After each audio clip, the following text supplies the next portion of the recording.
जय भीम, नमो बुद्धाय। विश्व के सभी मेरे साथियों को राजरत्न अम्बेडकर की ओर से जय भीम, नमो बुद्धाय। आज 15 अगस्त 2021, आज भारत के आज़ादी का 75वें साल में हम पदार्पण कर रहे हैं। आज के दिन की मंगल कामना देनी चाहिए या नहीं देनी चाहिए, ये कुछ मुद्दे में जो रखूंगा उसके ऊपर आप लोग तय कीजिएगा।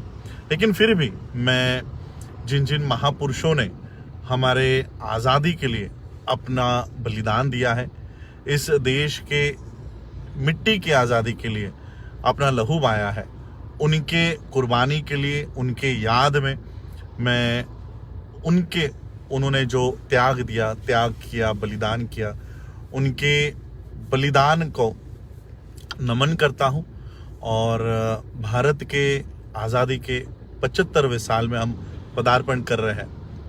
एक तरफ आज नरेंद्र मोदी इस देश के प्रधानमंत्री लाल किले से भाषण कर रहे हैं, भाषण करते हैं, 100 लाख करोड़ रुपए का पैकेज जाहिर करते हैं।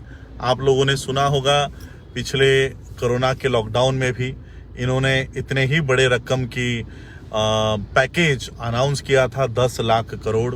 अब एक जीरो और बढ़ा दिया है, अब हो गया है 100 लाख करोड़। यानी इसमें जीरोस कितने होंगे ये भी आप लोग देखिए। इस देश की लोक संख्या 132 करोड़ है।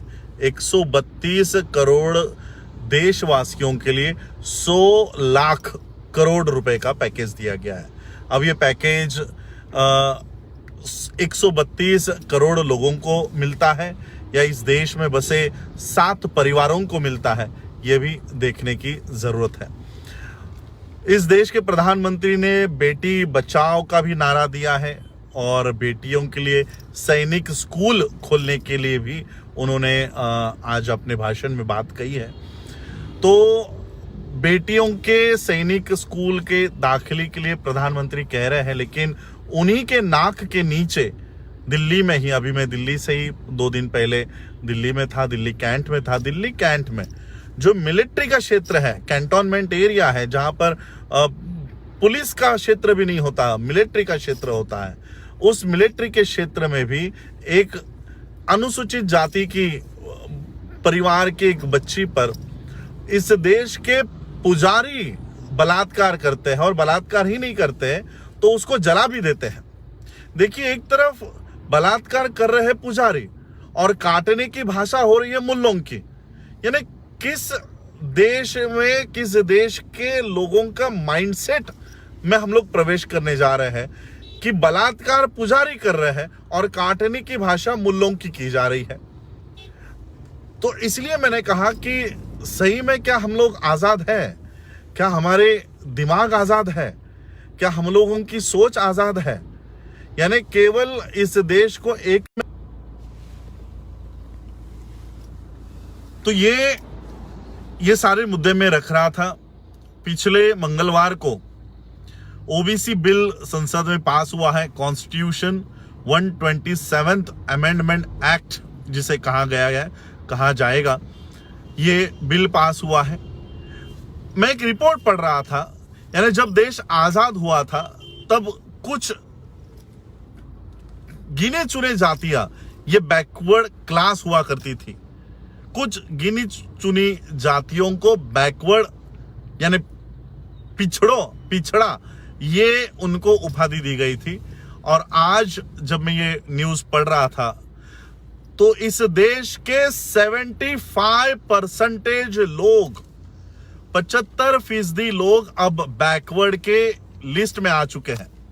तो देखिए, 75 साल में हमने इतनी प्रगति की है कि इस देश का 75% वर्ग अब हमने पिछड़ा बना दिया है। उनकी स्थिति हमने इतनी बेहतर बना दी है कि अब वो 75% के लोग अब बैकवर्ड क्लास में गिने जाएंगे। अब शेड्यूल कास्ट की आप प्रगति करने के लिए उनको रिजर्वेशन देना चाह रहे थे, एसटी की प्रगति करने के लिए रिजर्वेशन देना चाह रहे थे। यहां महाराष्ट्र में वॉरियर कास्ट हुआ करती थी, जिनके पास 100 एकड़ जमीन हुआ करती थी, जिनके खेत हुआ करते थे, महाराष्ट्र जैसा राज्य आज तक उन्हीं के हाथों में है, सीएम उन्हीं के हैं। अब वो भी रिजर्वेशन मांगने के लिए रास्तों के ऊपर आ चुके हैं। यह है 75 सालों की प्रगति। इस प्रगति में गांधी परिवार भी उतना ही हिस्सेदार है जितना इस देश का फिलहाल अभी मौजूदा प्रधानमंत्री। इसलिए मैं गांधी मोदी को अलग नहीं मानता। ये एक ही सिक्के के दो पहलू है, एक ही सिक्के के दो बाजू है। मैं आप लोगों को यही बताना चाह रहा हूं, 75 इयर्स का ऑडिट इस देश के लोगों को करना चाहिए। 1947 में जब इस देश की तिजोरी में कुछ भी नहीं था और आज 2021 में हमारी परिस्थिति में कितना बदलाव हुआ है। जो वॉरियर क्लास हुआ करते थे, आज वो बैकवर्ड्स के लिस्ट में आने के लिए झगड़ा कर रहे हैं। पिछले 5 सालों से मराठा कम्युनिटी रास्तों के ऊपर 1-2 लाख के संख्या में उतर कर ये मांग कर रही है कि हमको बैकवर्ड का दर्जा दिया जाए। इससे इस देश की शोकांतिका और क्या हो सकती है।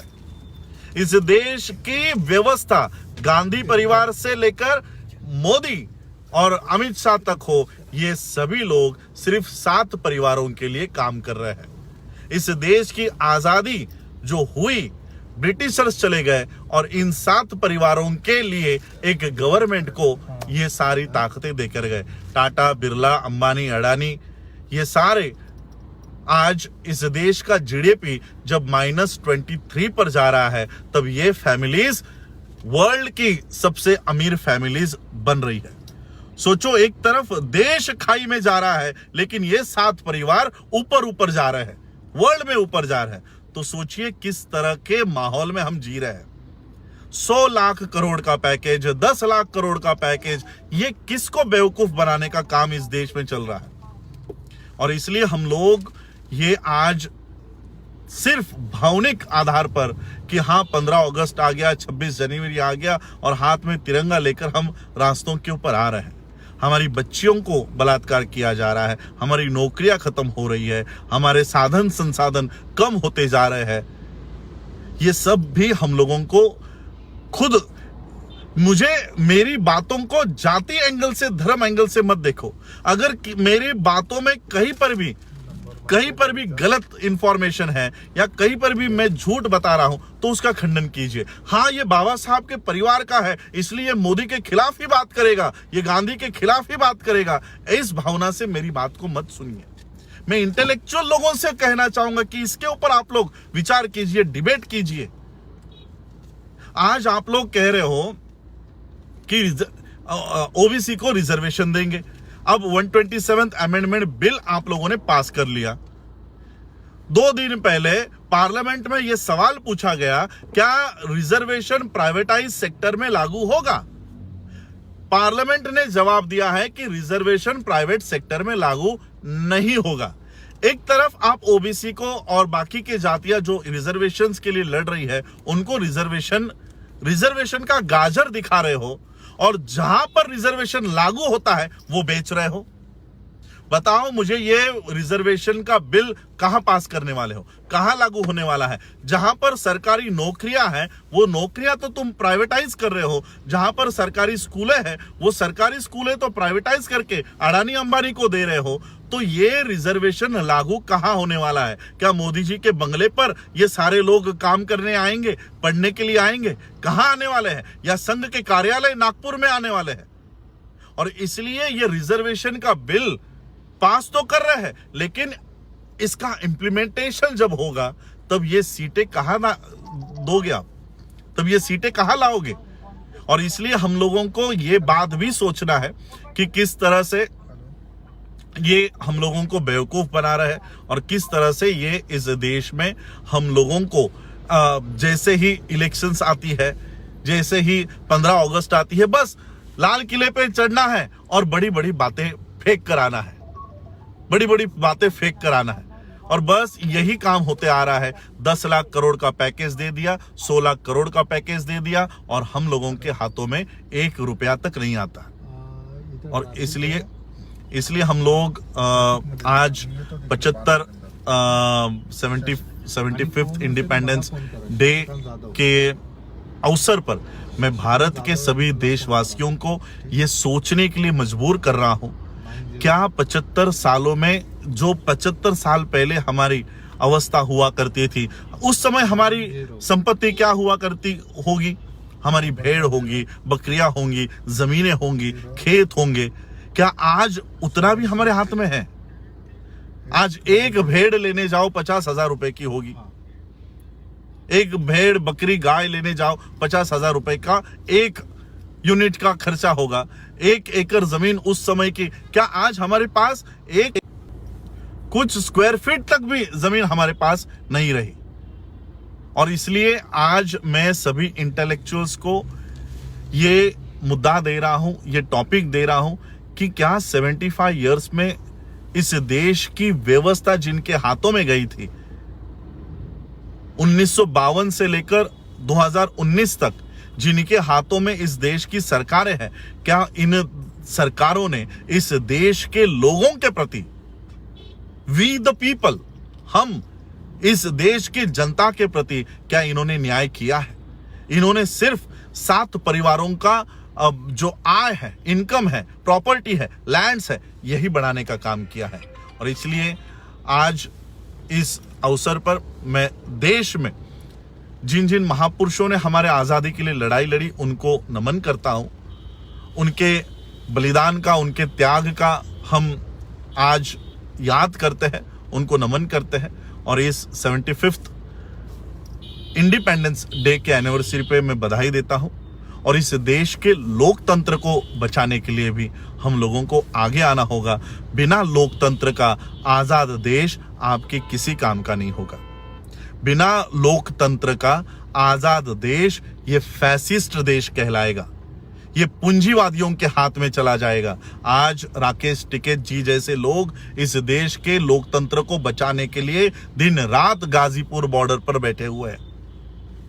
आज 80 साल की बिल्किस बानो इस देश के लोकतंत्र को बचाने के लिए सर्दी, खांसी, धूप, ये सारा सहन करके वो रास्तों पर बैठती है। क्यों? तो इस देश के लोकतंत्र को बचाने के लिए। और जब तक इस देश के लोकतंत्र को बचाने के लिए हजारों बिल्किस बानो और लाखों राकेश टिकैत तैयार नहीं होते, तब तक इस देश का लोकतंत्र नहीं बच पाएगा। इसलिए इस देश के लोकतंत्र को बचाने वाले लोगों का होना जरूरी है, आवश्यकता है। यही मैं कहूंगा। आज आप लोगों ने मुझे सुना, उसके लिए आभार। जाते जाते फिर से आप लोगों को भारत देश के 75वें आजादी के एनिवर्सरी के ढेर सारी मंगल कामनाएं। धन्यवाद। जय भीम, जय भारत, जय बुद्ध।